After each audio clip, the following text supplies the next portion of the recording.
Ooh, I think this is this just lethal? Did we get it? Hello Snugglebugs, and welcome back to another Hearthstone video in the month of February. Today we're going to actually highlight a couple games with another non-Kazakhstan deck. And so today we're going to try the Shadow Priest. And this is something I had played a while back, like quite a while back. Now, I will state that I put in a Ram Commander because I did not have the... where is it? A lot of people play the Serena Bloodfeather in a few different decks I found online as a way, I think, to counter other people's big minions and things. I did not have it. I honestly don't think, unless, you know, this is a deck you're going to play a ton, that it would be worth crafting. Dark Bishop Benedictus and Mr. Smite, which I believe came from a mini set, so hopefully I think most people might have that. But Dark Bishop is pretty mandatory as far as legendaries go, is because it's what sort of makes your deck into the shadow form.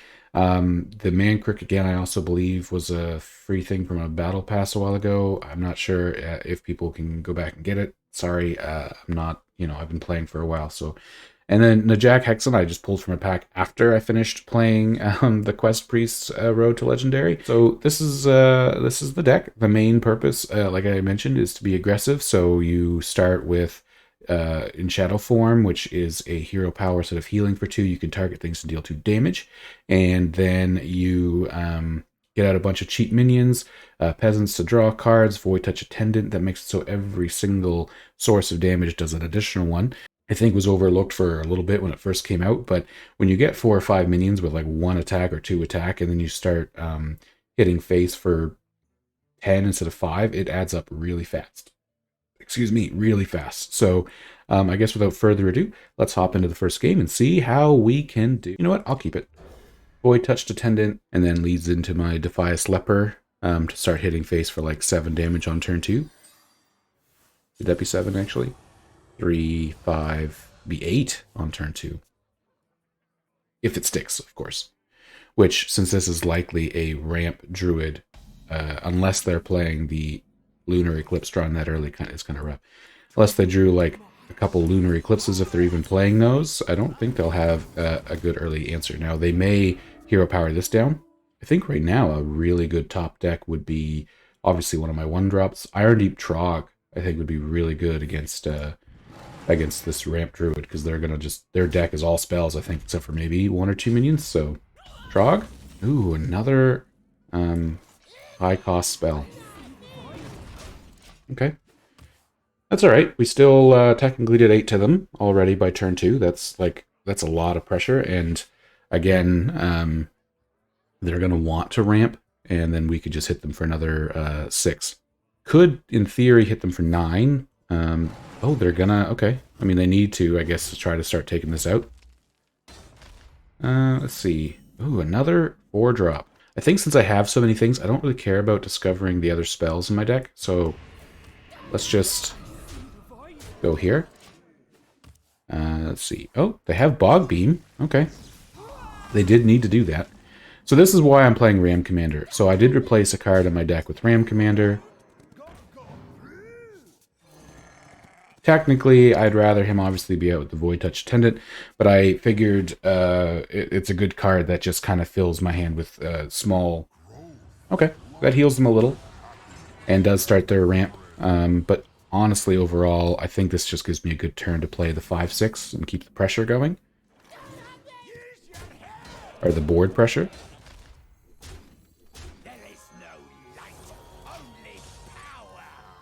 Again, we're just constantly now trying to keep the board going to the point where we can represent lethal. But we just have to kind of hope for the best. The fact they're not snapping to it means either they're not paying attention or they're trying to figure out what a good answer to our current board state would be. Okay, another Bog Beam. Reset. Oh, they're looking for answers. That's, I think. I mean, I guess unless they have a specific thing in mind that they're trying to do with 6 mana. Ooh. All right. Sneaky, sneaky.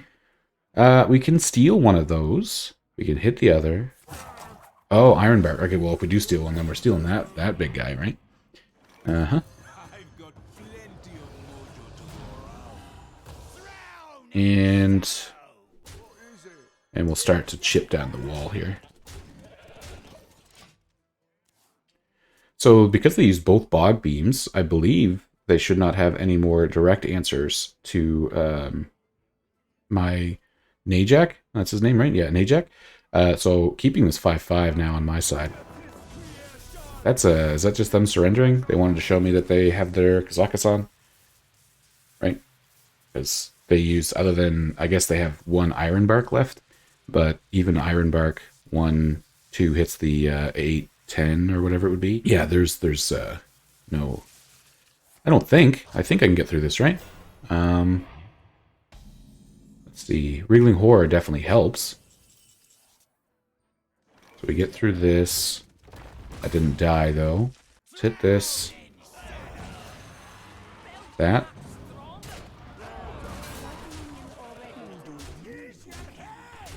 There we go.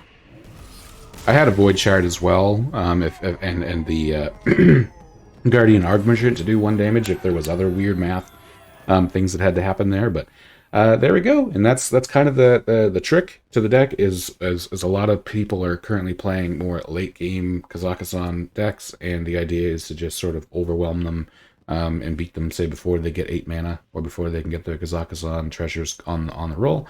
If you enjoyed that, please like, comment, subscribe, and I'll hop into another game. Alright, so we're going to hop into another game with our Aggro Shadow Priest, and it's against a Shaman. Okay, probably the classic free Shaman would be my guess, but I could be wrong. I will say this is technically not game number 2. This is, probably game number like 8 with this deck, and so the reason I haven't shared, and I've actually said this a few times now in attempting to record, is so a few of the games weren't very interesting. They were like, I started the games with Mr. Smite, Benedictus, and like both Void Shards, for instance, and just, you know, couldn't do anything. And then the last 2 games in a row, and then 1 game earlier than that, against Druids, I started with Iron Deep Trog, and they surrendered. So obviously I didn't really feel like throwing that up. But speaking of Trog, let's throw that out there now. Make them probably Lightning Bolt it, would be my guess. They look like they're definitely, they could be Bolner OTK Shaman. Okay. That's not a totem I'm too afraid of, so I'll probably hit with the Trog, play this to draw a Shadow Spell. Cool. And that gives me a Shadow Spell for my Defias Leper next turn, as well as how I want to give my Trog Divine Shield, which I might if it lives this turn, which it does not. Which makes sense, but I mean, the fact they use that on a 1/2, like 1 mana card, is better than hitting my Twilight Deceptor and then also doing the honorable kill, right? So the fact that they're freeze Shaman could be tricky, because of course they're going to constantly freeze my board, so hitting them over and over again isn't going to be super useful. I'll probably be keeping the Najak until they play their big freezes, though. I don't think I'm like super worried about...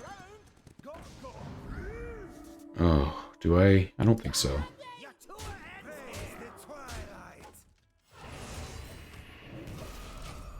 I think we just have to go face wasting or using 4 damage on this. Okay.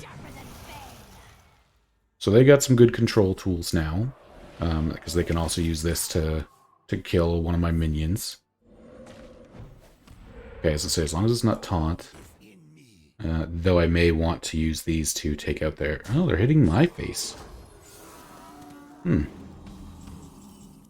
Slightly surprised by that. Actually, let me...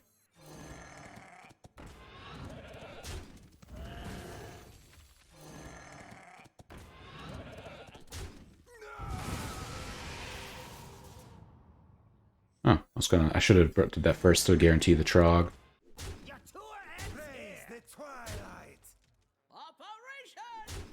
8 damage might be worth it. I am just gonna go face. Yeah. So the reason is because unless they discover heal, I don't think that deck typically plays a lot, or I guess if they play their hero card to gain some armor. And now I have 6 damage from hand, so pretty near any one of my minions survives here, and we have lethal. And if not, then we have a 2-turn lethal, which of course does put them in the... Okay, taunt means that only 2 of my minions, I guess, would have to survive. Which, I mean, since they have 2 0 attack minions and I have 1 divine shield, is possible. Okay. Ooh, I think this is this just lethal? Did we get it? I mean, this was pretty quick. Let me just double check. 3, 4, 5.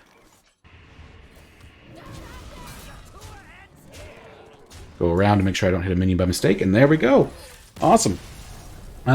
So to just jump right into sort of my overall feedback with the Shadow Priest. Honestly, not like if you get the really good early curve, and early minions, it does seem very like oppressive. Like it's super aggro, as you just witnessed there. Like they didn't have a terrible opener. I mean, they could have done a little bit better probably, because they had to totem like pretty early, but they didn't have like probably the worst opening with some of their wind chills and stuff, and we still managed to get through because we drew like all of our early game pressure.